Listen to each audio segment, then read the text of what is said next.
Ah, ça a été le premier musulman à l'Assemblée, de très loin. Le père de Philippe Grenier était officier cuirassier et servait en Algérie. Lorsqu'il avait 4 à 5 ans, avec sa mère, il a rejoint son père en Algérie et il n'est pas douteux que ce gamin qui venait de Pontarlier et qui s'est trouvé brusquement en Algérie au milieu d'un monde nouveau, a été frappé par ce monde nouveau et en a conservé des souvenirs profonds. En jouant à saute-mouton à 10 ans, il s'est démis la hanche et il a dû se soigner pendant des années, si bien qu'il a passé son bac en béquille. Il avait connu pour le soigner beaucoup de médecins. Il était attiré par cette profession. Il s'est fait médecin. Il a fait ses études à Paris et il est venu s'installer à Pontarlier, où il a commencé à soigner les malades de la ville. Mais il avait un frère qui, à ce moment-là, hérédité peut-être, faisait son service militaire dans les Turcos, c'est comme ça qu'on les appelait en Algérie. Sa mère s'inquiétait, elle croyait qu'il était amoureux d'une Algérienne et elle a envoyé son frère en Algérie, Philippe, pour le chaperonner.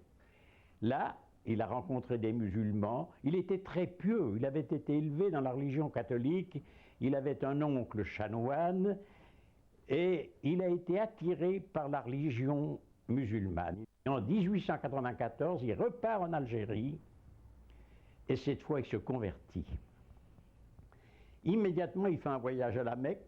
Tout musulman doit faire au moins une fois dans sa vie un voyage à la Mecque. Il revient à Pontarlier, exerce la médecine, mais en gandoura, et faisant ses ablutions à l'heure de la prière avec régularité. Bien sûr, ses parents sont surpris, sa mère s'inquiète un peu. Les habitants de Pontarlier le trouvent un tantinet farfelu, mais comme il est bon, il soigne gratuitement les pauvres.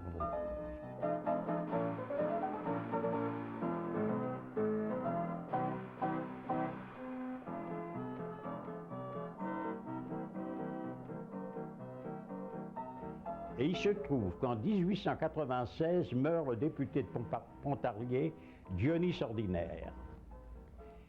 Il est candidat. Le journal de Pontarlier fait voter pour Grenier, le Courrier de la Montagne pour Grillon, et finalement, au deuxième tour, à la surprise générale, Grenier est élu député de Pontarlier. La presse de Paris accourt à Pontarlier pour photographier ce musulman. La ville de Pontarlier catholique venait d'élire un infidèle. Vous pensez si cela a fait du bruit dans toute la région. Il arrive à Paris, photos, interviews, conférences de presse, les chansonniers s'en mêlent, rentrée parlementaire, il est un des plus jeunes parlementaires et il est membre des secrétaires. Il siège donc à la tribune et est la vedette de cette rentrée parlementaire.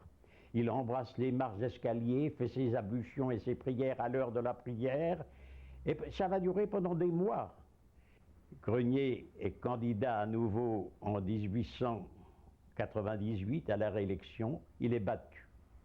Un petit peu déçu, il s'exile de Pontarlier et vient exercer la médecine à Cuse et à Rougemont. En 1902, il est à nouveau candidat aux élections législatives et battu, et à partir de ce moment-là, il va exercer à Pontarlier une médecine dans la sympathie générale. C'est tellement vrai qu'au moment de sa mort, en 1944, il y aura 4 discours. On donnera immédiatement son nom à une rue de Pontarlier. C'était un bon médecin, il avait été externe des hôpitaux de Paris, et c'était un homme bon. Bon, dès qu'on l'appelait, il venait, il ne faisait pas payer les pauvres, tout cela lui créait une certaine auréole. la vie du docteur Grenier à Pontarlier est devenue un peu légendaire. Ça devient une légende de Pontarlier.